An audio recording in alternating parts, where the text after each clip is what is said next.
त्याचं मूळ त्याची कल्पना जी होती ती कुठेतरी 1900 किंवा 80च्या दशकात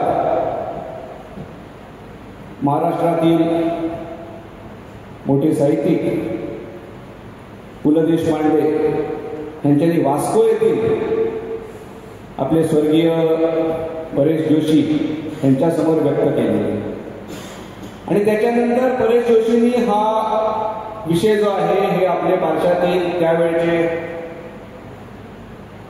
तरुण किंवा जागरूक नागरिक आणि त्यांच्याबरोबर गणपत कळंगुटकर यांच्यासमोर त्यांनी जेव्हा ही व्यक्त केली तेव्हा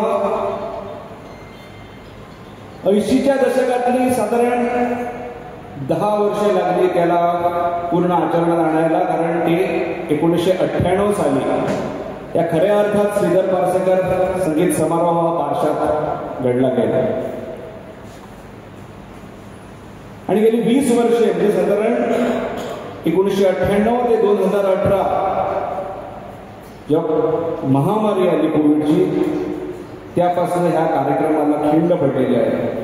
पण सतत 20 वर्षाचा जो प्रवास, हा खडतर प्रवास जो ह्या इकडच्या ज्या बुजुर्ग मंडळी जो आपल्या खांद्यावरती उचलला आणि अनेक मला वाटतं देशभरातील किमान 25 ते 30 नामवंत कलाकार या पेडणे तालुक्यात पारसे गावात येऊन गेले. मी सगळ्यांची नावं घेत नाही कारण सगळे हे दिग्गज कलाकार हे जो आपल्या भारत देशातील होते. तर सांगायचं तात्पर्य एवढंच की अशा थोर व्यक्तिमत्वाचा आज त्यांच्या पुण्यतिथी निमित्ताने जो त्यांचा कार्यक्रम घडतोय तर म्हणजे मला इकडे व्यासपीठ शेअर करायला मला खरंच अभिमान वाटतोय. मी 1920 साली पाचशे गावात झाला. त्याच्यानंतर ते त्यांचं घराणं जसं होतं की ते संगीतमय होतं, तर त्यामध्ये श्रीधर हा सगळ्या प्रकारे काय काय काय काय काय करायचं.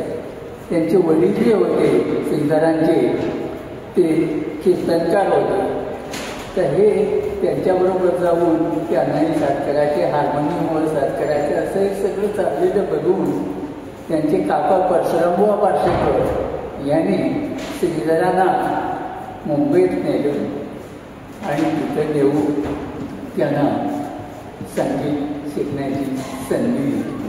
श्रीधर लवकरच तयार झाला, अनेक कार्यक्रम त्यांचे व्हायला लागले आणि अशा खूप मोठ्या गाड्या स्मृती संमेलन आता त्यांची पुण्यतिथी निमित्त इथं जो हा कार्यक्रम होतो त्याबद्दल अभिमान वाटतो.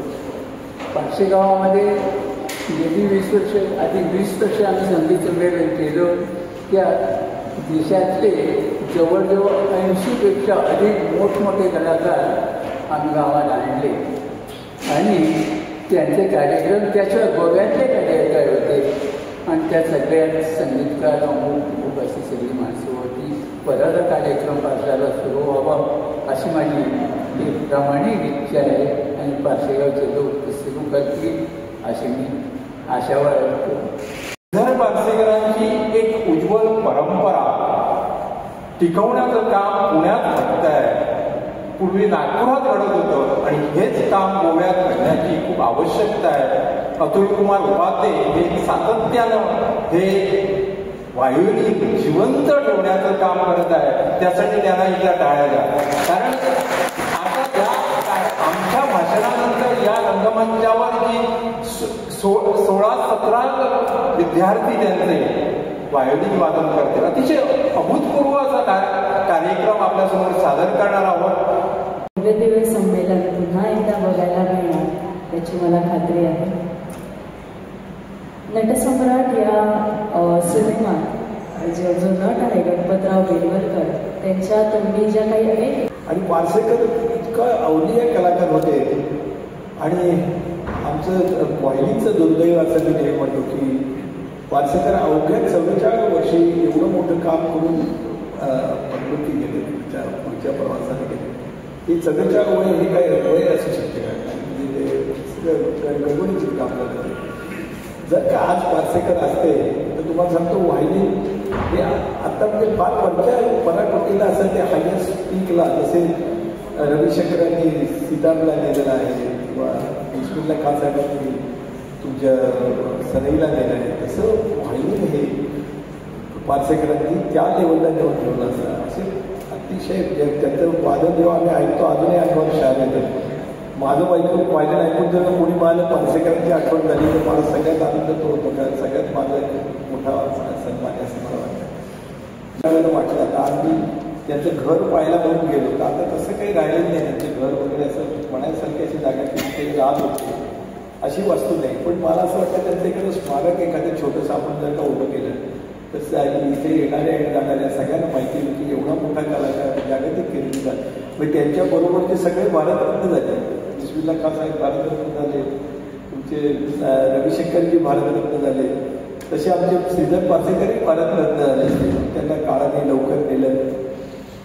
तर त्यामुळे इथे एखादं छान स्मारक असावं की जिथं आपले लोक कोणी आले तर त्यांना कळेल की अरे हो एवढा मोठा कलाकार इथं होता आणि त्याची जडणघडण इथं झालेली होती.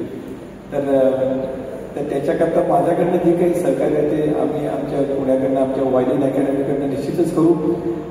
पांढरी किलकिल तारला धाग्यानं जसं ते निळीतून कल्पनांची पांढरं जशी पाखर भिरभिरत असतात तसं वाजवताना नवनवीन जागा त्यांना सुचत असत असं जाणत्या कलाकारांनी त्यांचं ऐकलेलं आहे ते आहे. दुसरी गोष्ट अशा प्रकारचे अद्भुत कलाकार असतात ते सातत्यानं नवनवीन प्रयोग करत असतात. कुमार गंधर्व एका फार चांगलं म्हणाले की तुम्हाला असं वाटतं का की राग असा आपल्यासमोर उभा असतो आणि आयुष्यभर गुरुनं शिकवल्या तसंच त्या रागाकडे बघायचं. तर रागाकडे समोरून बघता येतं, डावीकडून बघता येतं, उजवीकडून बघता येतं. आणि मी दर माझ्या मैत्रिणीमध्ये रागाकडे असं बघायचं.